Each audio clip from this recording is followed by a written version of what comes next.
Hey, welcome to another episode of Coffee and HEMA with me, Jamie McKeever. The last of this run of questions today, because it's going to springboard quite nicely into the next set of videos I want to talk about. And this was a question from a while back by Dusan Rakic. I forget the school, so I think it's San Diego. That he asked me essentially what styles of fencing do I struggle the most when I come across them in the tournament. And I decided not to answer this one a while back when it first came in, because to some extent the question could be interpreted as, what's the best way to beat you, Jamie? And I'm very open about sharing things, but I feel like explicitly telling people how to beat me is probably a bit beyond what I want to do. But there are some things here that I want to kind of express and share that also help me make a point about sort of what actually is a style versus a system versus just something that someone happens to be doing. And talking there. And the obvious answer about the kind of fence that is a struggle for me to deal with is a good one. But I think that's the less interesting one, because what you do see sometimes with fencing is this kind of fencing paper scissors rock, this kind of matchup of the way that you fence doesn't really correspond to the person that you're doing. And you could have a case where if A fights B, then A will win. If B fights C, then B will win. But if C fights A, then C will win. And it's probably not quite guaranteed, but at least the advantage is in that direction. So you definitely have style mismatches. And I'd say they were things that I struggled with more earlier. I'm much better these days about changing things up when something's not working. And if you only have one thing that you're doing, sooner or later you're going to have that matchup where you come across somebody and the way they're fencing is just like the antithesis of what you're doing, and suddenly you can't get anything. But what about me, right? What things even to now do I struggle with? Well, I think the ones I want to focus on actually are more about ones I'm frustrated with. And there are really kind of two aspects of this. One of the hardest ones to deal with is fencers who really just stay as far away as possible, right?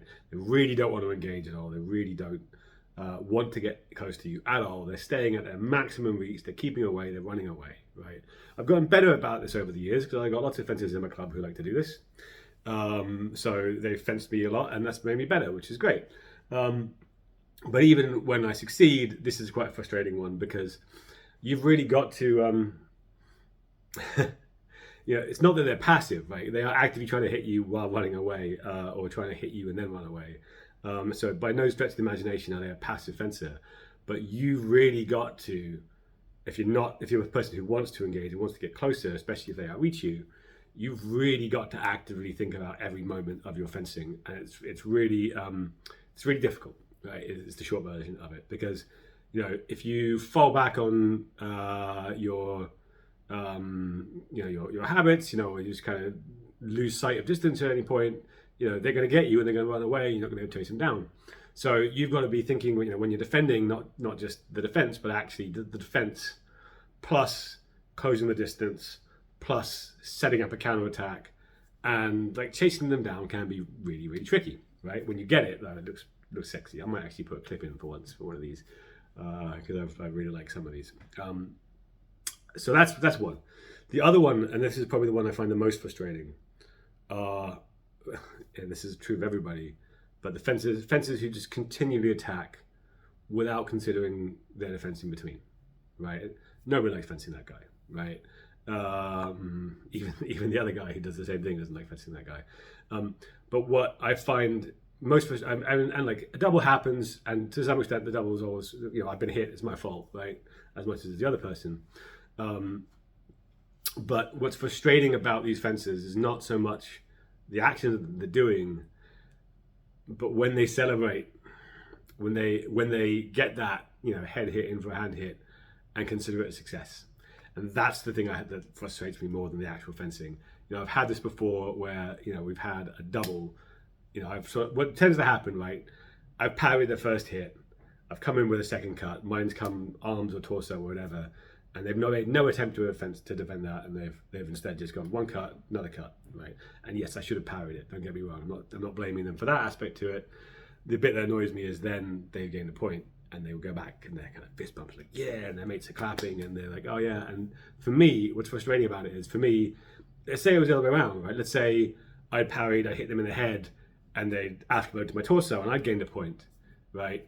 I would still consider that to be mostly a failure, right? Yeah, I gained a point for it. Yes, there was some benefit to it, but for me, that wasn't a good exchange. That was an exchange where it was slightly worse for the other person than it was for me, but fundamentally, I fucked up still, right? And it is that attitude of points to point that I find the most frustrating about this. It tends to be paired with this style offensive. The other archetype that kind of often goes with this is the reverse of my first one, which is the person who just wants to charge in, right? That one I don't find particularly hard to deal with, especially anymore, because actually I'm quite good at grappling. I don't do it as much as I used to, but it used to be the thing that I did the most. But the fencers who essentially they are going forward no matter what you do, right? And they're going into you, and you're going to have to deal with it either by running away or dealing with it when it gets to grapple. And again, it's not so much that it's hard to deal with; it's that it's boring, and it's always frustrating to deal with, right? And often when they're coming in, right, you've really got to get that initial parry down. And then you've got to switch it up, and you don't really have a lot of time to do anything interesting. You just got to suck it up and say, okay, well, we're in each other's face now, I'm going to have to deal with it, right? But ultimately, I would say, what is the hardest and most frustrating? Not the most hardest, but the least frustrating fencer to fence against are the ones that switch it up. And I've had this so many times. I've gotten better at it. This happened a lot when kind of Wessex first started, right? And when Wessex first started, I had done a lot of tournaments, and most people at Wessex hadn't, right? So I would typically get to the high stages of Wessex, and then the other few people who'd done even more tournament experience would be there, right? And the problem was I was very good at beating beginners and middle fighters, and had no real experience of very experienced fighters who, and this is back to my point now, are very good at changing what they do midway through the fight, right? Reading what's happened, reading why it's succeeding or not succeeding, and deciding on a plan of action that's different and doing that plan of action, right? Those are the hardest fighters to fence, because as soon as you've got something working, they're like, cool, like the Borg, they've adapted, getting posted in a little bit, they've adapted, they're doing something else, right? And then you've got to adapt again, you've got to adapt again. That is always very, very hard to deal with, but it's also not frustrating at all. It's incredibly fun. And frankly, those are my favorite fights when they come out. Whether I win or lose, they're the one that coming out with a massive grin on my face, because that for me is the epitome of kind of good fencing and what I look for in an experienced fencer and fighting them in a tournament or something like that. So, long way of saying, I'm not going to tell you how to beat me, sorry, because that last one is basically be really, really good. But certainly fencers who don't care that they've been hit and consider a point up for them a win frustrate me. Fencers who always charge in frustrate me. And the reverse, fencers who keep the maximum distance and make me chase them down, they frustrate me as well. Thanks for watching. Oh, yes, sorry. And it leads into the next thing, right? So I've mostly talked not really about styles and systems, which I think is probably what the question was supposed to be asking about. Like, do I find it harder to defend someone doing Lichtenauer versus Meyer? But about individual fencers' habits and styles.